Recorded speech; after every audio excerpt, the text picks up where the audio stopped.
ஒரு CM arrest பண்றது அவ்வளவு சாதாரணமான காரியம் இல்ல. இன்னைக்கு நான் தான் சிஎம், நீங்க ஒரு சாதாரணமான ஆள். உங்களை கைது செய்யறதுக்கு உண்டான அதிகாரம் எனக்கு இருக்கு. இவரை கைது பண்ணுங்க. சாம்பார் ஆப் எனக்கு முதல்ல உங்க மகனை கூப்பிடுங்கம்மா. டேய் போதும் வாடா.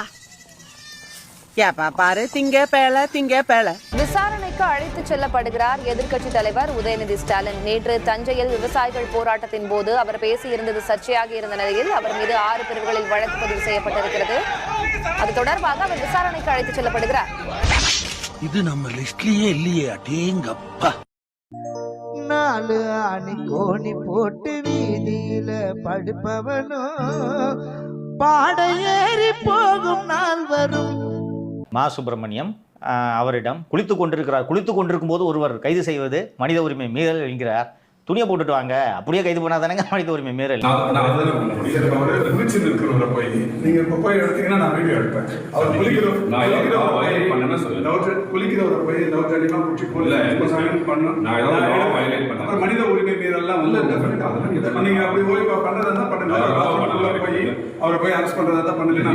முழுசா குளிக்கிறதுக்கு முன்னாடி கைது பண்ணக்கூடாது இல்ல? அது ஒரு மனித உரிமை மீறல் தானே. இந்த மாதிரி பேசிட்டு நீங்க இஷ்டத்துக்கு தூங்குறியா? காலை 5 மணிக்கு குளிக்க வேண்டியது தானே?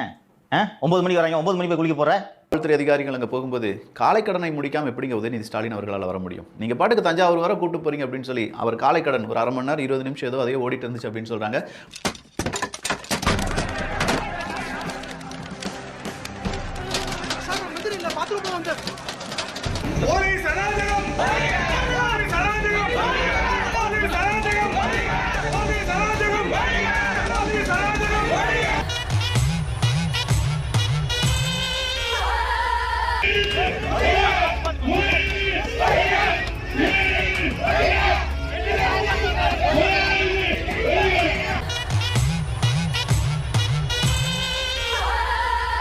சார், காவல்துறை அரெஸ்ட் பண்ண போறாங்களாமே, என்ன கேஸ்? பொம்பளை கேசியா அப்படின்னு சொல்லிட்டு இருக்கு செய்தி அது வெளியிட்டு இருக்கிறார்கள். சண்முகம் பொம்பளை கேசுங்கயா. மாலதி காலையில வந்ததுல இருந்தே என்ன இப்படி பேசுறாரு? நான் நிகழ்ச்சியில் இதை கேள்வியாக கூட எப்படி கேட்கறது? இவ்வளவு கன்றாவே பேசுறாரு.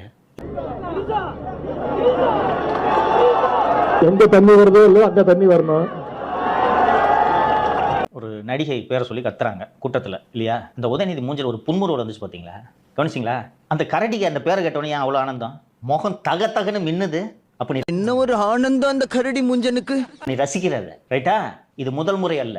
உதயநிதியோட புத்தியே அப்படிதான். Ladies matter. என்னது லேடிஸ் மேட்டரா? பொம்பளை சோக்கு கேக்குதாடா? பொம்பளை சோக்கு. முதல் முறையாக மேடை ஏறி பேசிய பேச்சை நீங்கள் யாருமே மறந்திருக்க மாட்டீர்கள். தென்சென்னை மக்களவை தொகுதி வேட்பாளரை ஆதரித்து பிரச்சாரம் செய்ய உதயநிதி பேசியதுதான் அவரது முதல் அரசியல் பேச்சு. கேட்டுக்கொள்வது இவ்வளவு அழகான ஒரு வேட்பாளரை உங்கள் பிரதிநிதியாக பொம்பளை சோக்கு கேக்குதா பாபு? பொம்பளை சோக்கு ஏண்டா? உங்க புத்தி எப்படி இருக்கு? இது இல்லைன்னா ஏன் சார் விடிகாத்தால 3 மணிக்கு போய் இன்ஸ்டால ஏன் சார் ரீபோஸ்ட் பண்ணிட்டு இருக்கீங்க?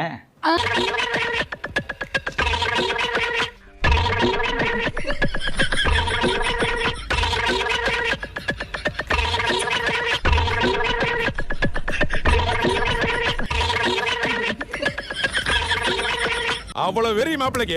அதே தண்ணி தான் சொல்றேன். நீங்க இன்ஸ்டாகிராம்ல தேடி போனதும் காவேரி தண்ணீருக்காக தான் இருக்கும், வேற எந்த தண்ணிக்காகவும் இருக்காது. அது அவ்வளோ அப்படிலாம் எங்க அப்பா அம்மாலாம் நீங்க வளர்க்கல.